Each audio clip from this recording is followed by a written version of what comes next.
Hello everyone and welcome to episode number 139 of Husavik Heroes here on Shaun Does FM. I hope you are doing well, and coming up in today's episode we are going to play both legs of the first knockout round in the Champions League as we take on Sevilla out of Spain, and we'll also have a few transfers happening while that does go on over the next couple of weeks in game. Also, so if you are looking forward to today's episode, then do remember to go down below, leave a thumbs up on the video, and if you haven't done so already and are enjoying the series here on the channel, also remember to hit that subscribe button and turn that notification bell on as well. It is greatly appreciated. But this is what the first knockout round does look like for the Champions League. You can see a few first legs have already been played up the top there, and we are about to take on Sevilla in the first of our legs, the away legs over in Spain. They finished second to Juventus in the group stages of the Champions League. If you missed the end to that group stage, it was in yesterday's episode. I'll leave a link to that in the top right corner, as well as, of course, the news that we are getting a new stadium built here at Volsungur. But we have had a bit of a pre-season leading in to this game before we do reveal some early transfer business, mostly sales that we have had going into the restart of this Champions League and the knockout phase. We have started off with the deal to Bakar for this season, just 2 games so far in the group, backing up a number of friendlies. First off, the first team picked up a 4-0 win against newly relegated Crenesen. Off the back of that, we put out our rotated team just before the Sevilla game away at Hafnarfjordur and picked up a slightly more impressive win there by 5-0. So we are in a good position in our group early doors in the deal to Bakar as we try and win that for what I believe would be the 11th time in this save, now that we have made our way forward to 2033. But in terms of the squad that we do have here at Volsungur going into the first knockout round, most of the key players are still here. In fact, all the key players are still here. We have just made one notable sale out of our squad that was registered for the Champions League so far in the transfer window, when it was in January for the other European clubs, because our window here in Iceland hasn't quite opened up yet. But the player who we have sold is Shaun. He was a bit of an emergency backup for us, but did help us out because he did fill one of our homegrown club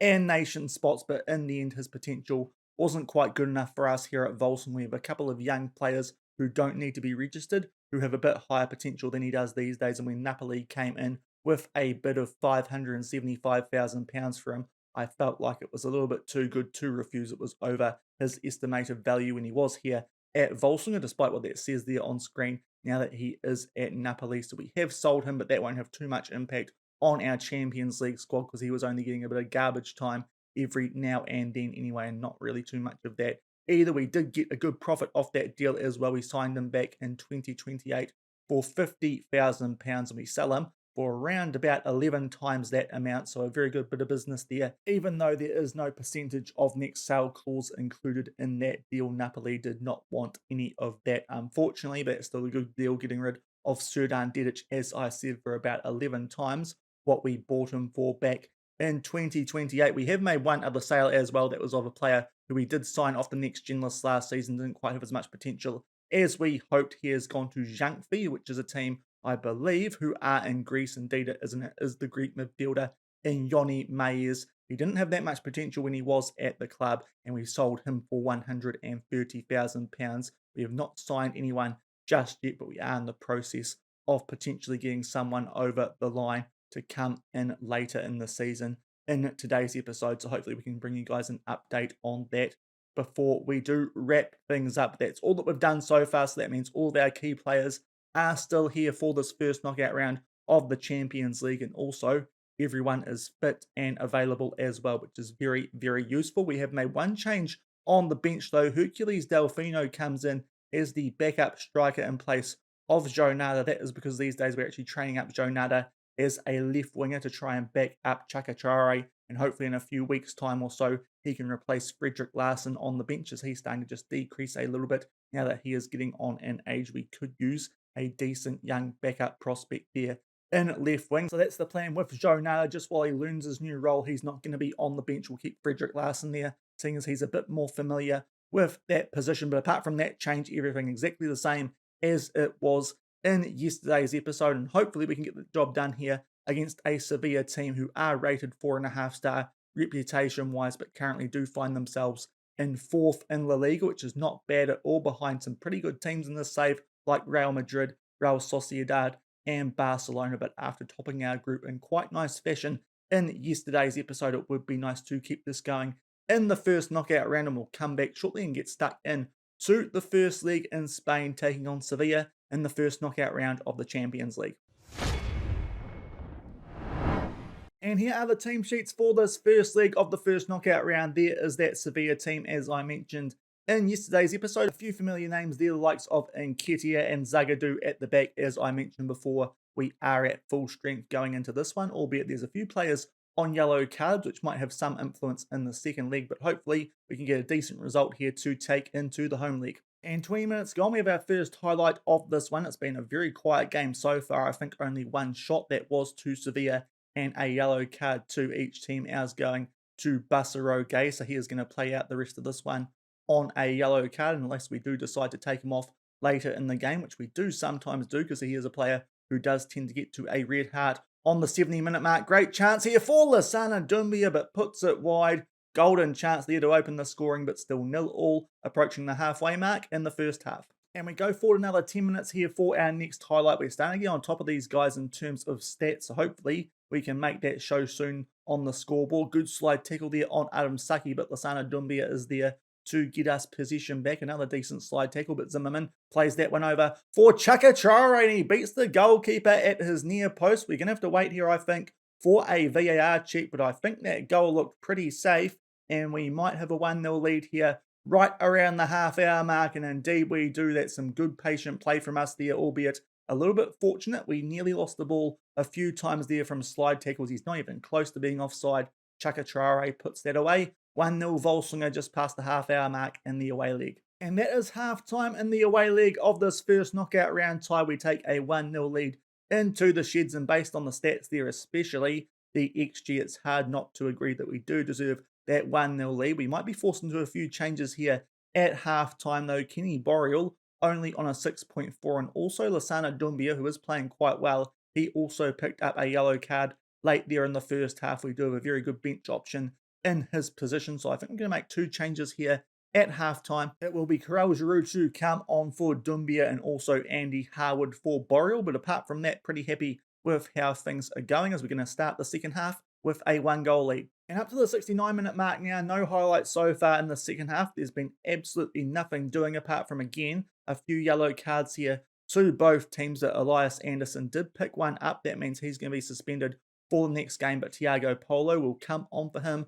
with 15 minutes left. We are still 1-0 up, albeit right just off the back of making that substitution. It is now a corner to Sevilla. Dens gets his head on the end of that. I think it comes off the upright or Huel Lurvik. Good chance there for Francis, goes over the bar, and we cling on to our 1-0 lead. And we do have a highlight late in this one, up to the 88-minute mark. We are having to play out from the back. We have gone into time-wasting mode, trying to take a lead back to Iceland for the second leg. This would be a decent result and hopefully give us a good leg up and trying to make our way through to the quarterfinals for the second straight season. Nice ball over the top there for Chaka Traore. He just stops things there, gets it back to Kalen Rakasan, and now Andy Harwood, who's been pretty good since coming on at halftime for Boreal. Nice ball there though for Saki. He puts that in the bottom right corner, and will we take a 2-0 lead back to Iceland? That would be a nice cushion goal. That will just have to wait here for the VAR, and the goal yet again has been awarded. So late in both halves here, we have struck with goals. This time it is Karel Giroud. Nice ball there for Saki. We'll have to give a look here at the offside because that one looked a lot closer than the one in the first half, which was in favour of Chaka Traore. We'll just wait here and see, but that centre-back there at the near side is quite clearly playing him onside in the end, so a bit poor from him, and we are going to potentially take a 2-0 lead back to Iceland here for the second leg, and that would be absolutely brilliant, and indeed that is the case. A pretty good performance there. We quite thoroughly outplayed them stats-wise, XG-wise, and in the end, we do get a 2-0 lead, take back to Iceland, thanks to a first half goal to Chaka Traore and a second half one to Adam Saki, which just makes that margin a little bit nicer. We do have quite a few players there, though, who have picked up yellow cards, so we might need to do a little bit of rotation for that second game, especially now, because we do have that little buffer of a lead that hopefully we can hold on to in the home league, but a good result there away from home. Will come back shortly, run you guys through any changes that we do make, and get stuck in to that second leg with a 2-0 lead. And we are back, about to get stuck into the second leg of the first knockout round in the Champions League back at the Laugaras Villa. We have made a few changes though because of suspension and yellow cards. Elias Anderson was the only player who was suspended for this game. That means that Thiago Polo comes into the starting lineup for him. Gaetano De Prisco onto the bench, and we've also made a few other changes. Frederick Larsson will start at right wing in place of Nicholas Zimmerman, who is on a yellow card, and also we do have Basaro Gay on a yellow card as well. So Brynjar Galtason will come in for him as well. Just wanting to make sure those players aren't suspended for the quarterfinals, because with a 2-0 lead, I think we can take that risk. There's also a few changes to the Sevilla team. The likes of Wan-Bissaka and Aljif Almas come into the mix for this one, but hopefully we can hold on to our 2-0 lead and potentially extend it to make our way through to the quarterfinals of the Champions League. And we go up to the 11-minute mark for our first highlight of the second leg, and Sevilla play out from the back here off the back of a free kick, albeit they give that one straight to Kenny Boreal. Hopefully he performs a little bit better than he did in the first leg. We meant to pull him at half time, but we now look to play out from the back ourselves and play it right out from the back as we pass that back to Will Lervik, albeit a bit of a poor clearance from him here, but they do give the ball away there after Yao Mario did win possession back for them. And now Kalen Rakasan, that's a poor pass from him. So far, just not quite linking up as well as we would like, but the same can be said for Sevilla as we do get the ball back and get that out to Chaka Traore. He puts this one in for Kalen Rakasan, back to Chaka Rakasan. He unleashes a shot, comes off the crossbar. That's the first highlight. We go close to making it 1-0 on the day, but we are still 2-0 up on aggregate after 15 minutes of the second leg. And that is half time here in the second leg of the first knockout round of the Champions League. Just that one highlight, the shot of Kalen Rakasan, which did come off the upright. And apart from that, yet again, not much happening. Hasn't been much of a highlight-filled tie, this one so far. But yet again, we're quite comfortably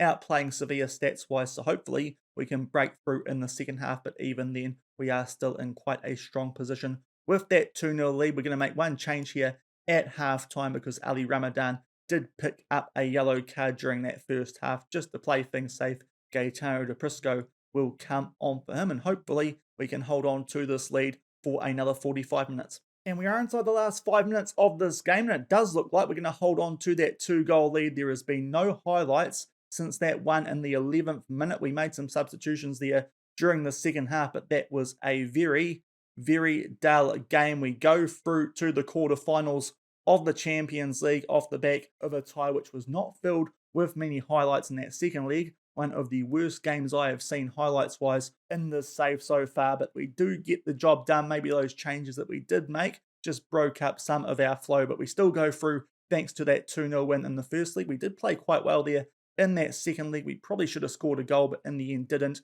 but it doesn't matter because we did pick up that 2-0 win in the first league. So despite that second league not having much going on in it at all, we do make our way through to the quarterfinals. We'll come back shortly, update you guys on our transfer business that we have done since the start of today's episode, and see who we do get in that quarterfinal draw. And we are back about to show you guys the quarterfinal and semi-final draw here for the Champions League before we do get stuck into the transfers we have made since the start of today's episode. I've just counted up how many highlights we did have there in that tie against Sevilla. Over 2 games, there were 5 highlights, so that was pretty dull. I'm quite glad we didn't wait until Monday for the second leg of that one, because that would have been quite a short episode, it is fair to say, but that does not matter. We make our way through to the quarterfinals, as do Lille, beating Barcelona on penalties. Juventus quite comfortably there, beating Hertha Berlin 5-0. The same can be said for Chelsea. After a bit of a close first leg, they go through 5-1 over Napoli. Man United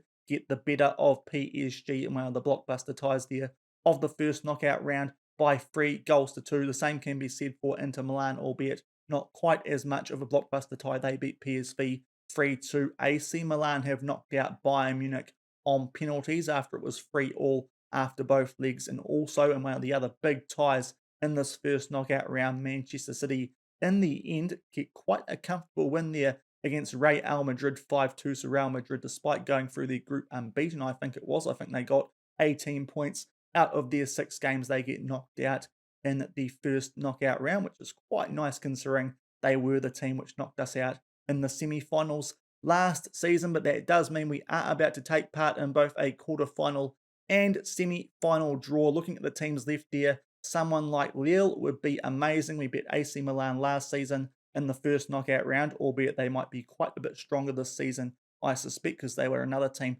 that went through their group winning all 6 games. I think that was a group as well which did have Manchester City in it, so that would be a bit of an interesting matchup. Ideally, we would avoid a team like Man City because I do think they are one of the stronger ones left in this Champions League this season. But apart from that, I think we could potentially take most of the other teams. But first up out of the hat are Manchester United. Of course, they got past PSG to make their way into these quarterfinals, and they get drawn against Chelsea in an all-English tie. Next out of the hat are Inter Milan. They will be playing Juventus, so yet again, a all-nation tie there between the Italians. That could be a feisty one as well, because the final this year is being played at the San Siro. Next up is AC Milan, the remaining Italian team. Hopefully, we get these guys, because otherwise, we might be in for a tie against Manchester City, and indeed, that is the case. It is AC Milan against Volsungur, just like it was in the first knockout round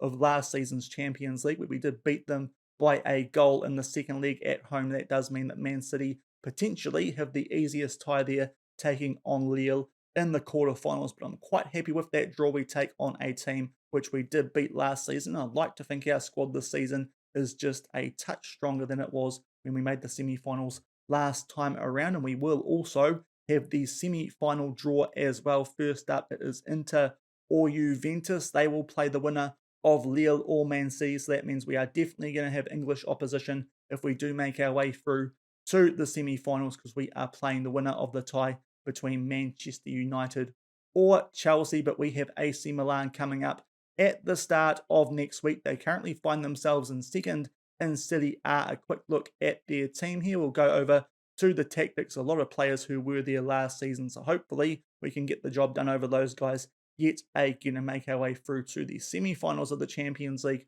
for the second straight season, albeit I think they're doing a little bit better domestically this season. They find themselves second in Serie A, albeit a long, long way behind Juventus, and the same can be said for Inter Milan as well. But it's a team that we did beat last season, so hopefully we can get the job done over those guys yet again. But before we wrap things up for today's episode, we have done a bit more transfer business since the start of today's episode, and here it is on screen. We'll get through the outs first. There's not actually too many notable ones here. It's lots of young players who didn't feature too much for the first team off the back of that earlier sale of Shaun.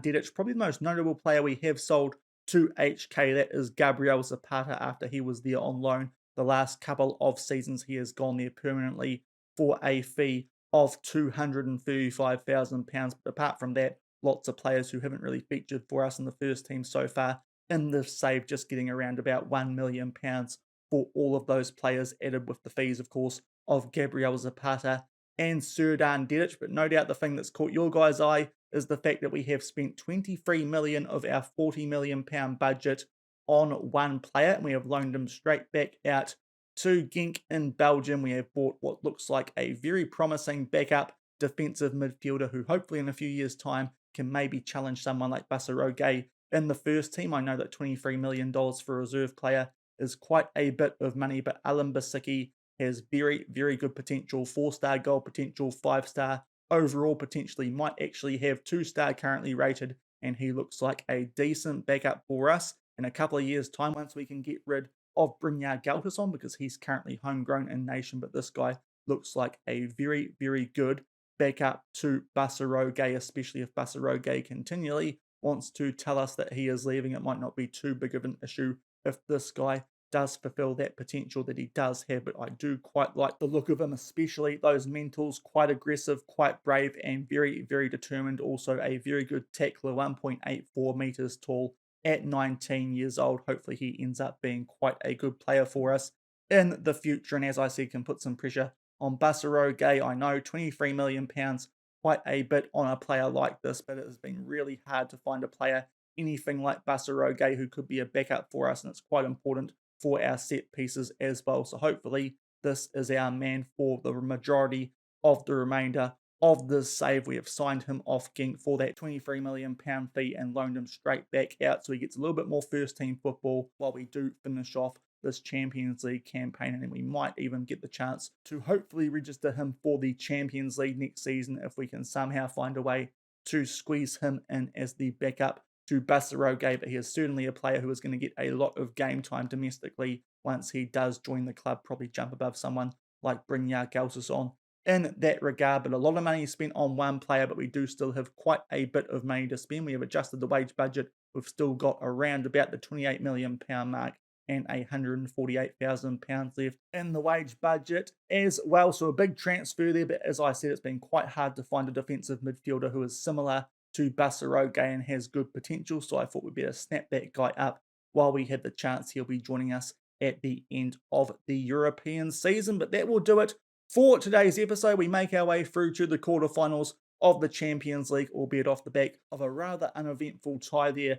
against Sevilla, and we do get AC Milan in the quarterfinals. If you did enjoy today's episode, then do remember to go down below, leave a thumbs up on the video, and if you haven't done so already and are enjoying this series here on the channel, also remember to hit that subscribe button and turn that notification bell on as well. We will come back at the start of next week and play through that quarterfinal against AC Milan and hopefully make the semis for the second straight season. We might also have a few more transfers as well. So until then, thank you very much for watching. Keep on keeping on, and I'll see you then. Cheers.